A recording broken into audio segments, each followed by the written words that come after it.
If you're new here, hi!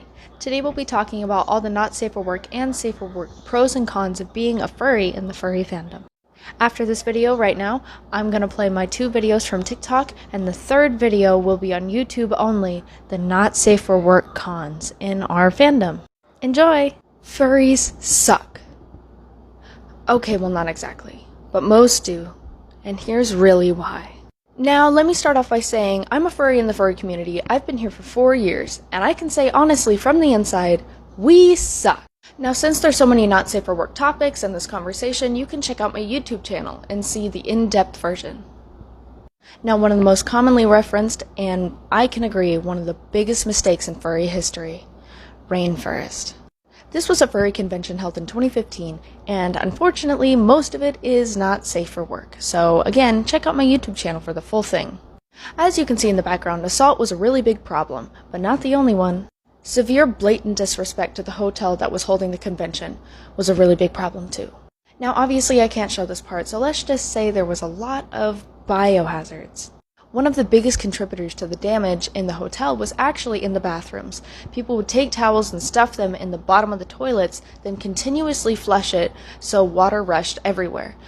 This wasn't on the ground floor, so it actually went through the levels of the floor and was raining on other people.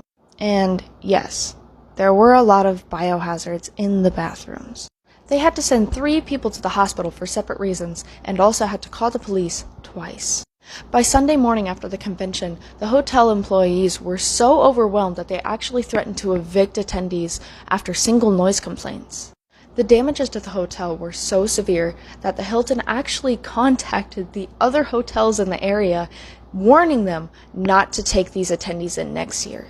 Furry conventions are almost always annual, so there was actually supposed to be a RainFurrest 2016. This is Rex Wolf. He was in charge of RainFurrest 2015, and he put out a 10-paragraph letter. To sum up, he basically said that it was a disaster, and the hotel never wanted them back as long as every other hotel in the area. He tried to make some light out of the situation, saying that they had raised over $10,000 for Cougar Mountain Zoo, and that next year would be a lot better. But after a lot of backlash and thousands of dollars in damage, RainFurrest 2016 was officially canceled in February of that year. That was really bad. But in the furry community, that's just the tip of the iceberg. I posted this in several social media I have asking furries in the furry community what they thought of us.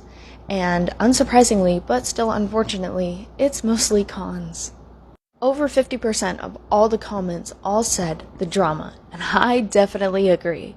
I'm sorry guys, I ran out of time, so either you can check out part 2 on TikTok, it's up immediately, it's in the comments, or you can check out my YouTube channel which has all this and the not safe for work facts. Thank you for watching.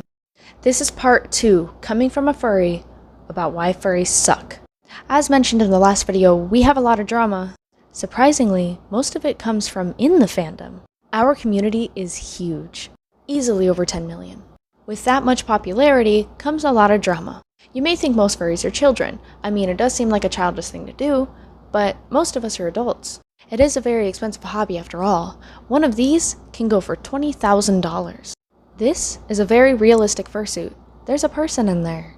But because most of the millions of people are adults, that causes a lot of drama. Fighting, stealing, canceling, assault. Those are just a couple. A lot of worries from outside and inside the community is the age gap. Some furries can be in the single digits, some are over 70 years old. But for the most part, furries push them off to the side. Think of the kids' table at Christmas dinner. Personally, one of the biggest problems I see with the furry community is the untreated mental illness. Now, if you have a mental illness, that's totally fine. I do too. No one's perfect. But untreated, it can be really unsafe, especially in a community as big as ours. There's 2 contributing factors to this. Your face is covered, so is theirs. Meaning, a lot of people are anonymous. Some people in suit don't even use their real voices. They use squeakers. There's something really important I have to talk about the furry community, but it's not safe for work, so check out my YouTube channel if you'd like to see it, because it's extremely important. As a furry with a fairly large following, we suck. The reason our community is so big is because a lot of people are very loving and accepting, but that can go really wrong. We can accept the wrong kind of people, and usually some people back them up. Big circle, this is where the drama comes from. I'm not saying I don't want to be a furry. I love being a furry. It's a nice community, and I like looking like a fluffy animal. I know that sounds weird. I think it does too. But it's my hobby, so I don't really care. Even though it's mostly cons, there are a lot of pros in this community. The furry community has actually helped raise millions of dollars to support animal life. Different zoos, the Humane Society, etc. There's really cool conventions and meetups worldwide yearly that any age can go to. Mostly. Going back to this one, we have a lot of amazing artists. I mean, look at that.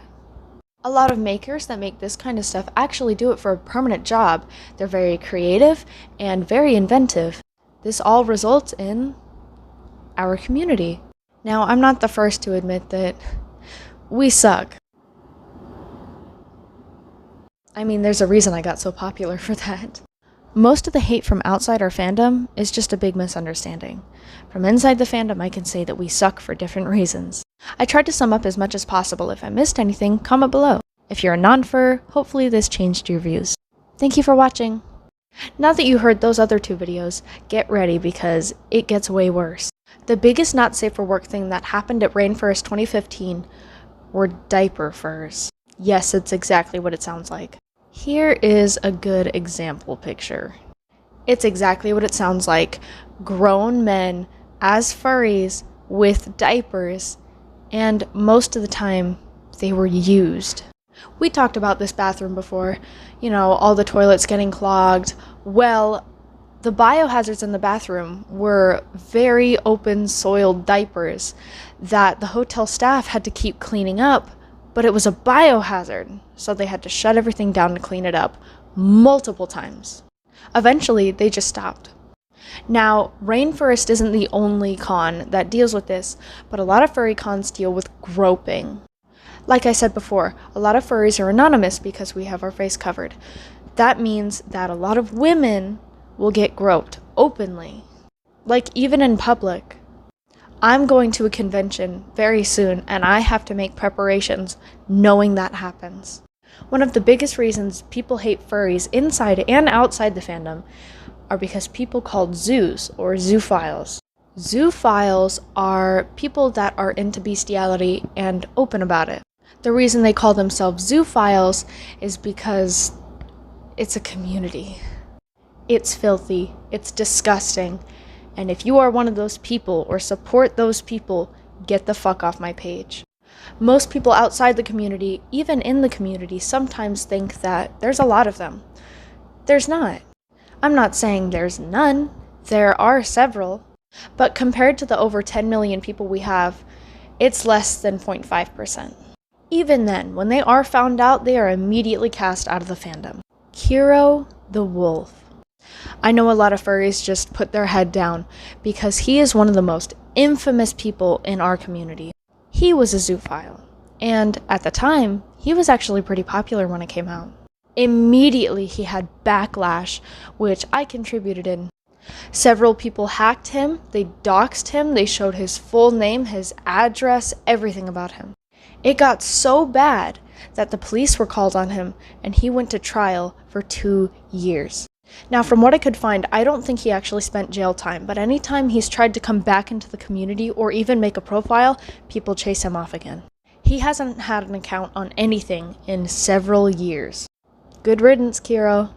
So that's just an example of zoos that we definitely don't support. The community is huge. We have several people that really like what we call YIF. It's like hentai, but with furries. Because of the memes, that unfortunately got very popular. That is a lot of people, but thankfully, it's definitely not all of us. From what I've heard and seen in the community, most people that enjoy YIF aren't public about it at all, as most people are with porn usually. So, on the bright side, most of our community is not safe for work, but even the ones that are usually really private about it. It's the ones that are public about it that really dirty our name. I don't want to get into too much detail, but there are kind of halfway points between furry and normal porn, like pet play. So that's the general sum up of the not safe for work version. If I missed anything, you can DM me on my Instagram, my TikTok, or leave a comment below. Thank you for watching!